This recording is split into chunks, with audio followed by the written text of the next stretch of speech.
नमस्कार, साधना होम किचनमध्ये आपले स्वागत आहे. आज आपण नारळाच्या दुधातील अंड्याची आमटी बघणार आहोत. प्रथम कोकोनट पावडर 3 चमचे घेतली आहे मी आणि त्यामध्ये कोमट पाणी घालून मिक्स करून घ्यायचं आहे.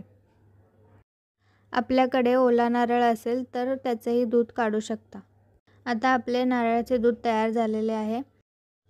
आता मिक्सरच्या भांड्यामध्ये 7-8 हिरव्या मिरच्या, 3-4 लवंग, 2-3 दालचिनीचे तुकडे, 2 चमचे धने आणि 1 चमचा जिरे घालायचे आहे आणि कोथिंबीर हे घालून आपल्याला चांगले वाटून घ्यायचे आहे. आता आपण मसाला तयार करून घेतलेला आहे. आता कढईमध्ये 3 पळी तेल घ्यायचं आहे. तेल गरम झाल्यानंतर त्यामध्ये 4 बारीक चिरलेले कांदा घालायचा आहे आणि कांदा चांगला भाजून घ्यायचा आहे. कांदा लवकर भाजायसाठी यामध्ये आपण चिमटभर मीठ घालणार आहोत.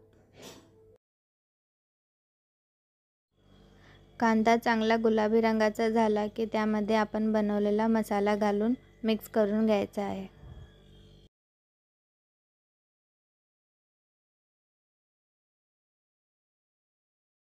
मसाला थोडा भाजत आला की त्यामध्ये पाणी शिंपडून तेल सुटेपर्यंत भाजून घ्या.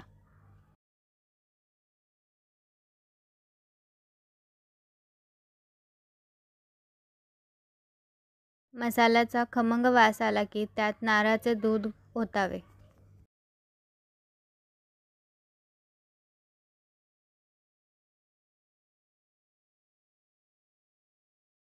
नंतर चवीनुसार मीठ घालावे आणि प्रथम नारळाचे दूध जरा पातळच ठेवायचे आहे. अंड्यामुळे आपोआप घट्ट होते आमटी.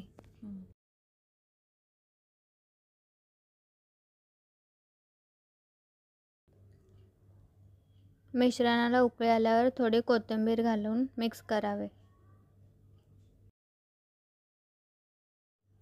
मिश्रणाला चांगली उकळी आली की त्यानंतर गॅस बंद करून घ्यायचा आहे आणि एक अंडे आत फोडून टाकायचे आहेत.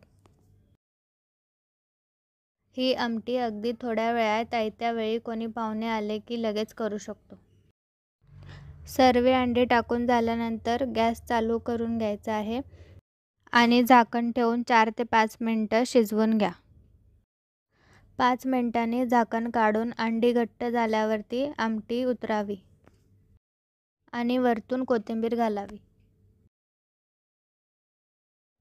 आता आपली नारळाच्या दुधातील अंड्याची आमटी तयार झालेली आहे. व्हिडिओ आवडल्यास लाईक, शेअर आणि सबस्क्राईब करा.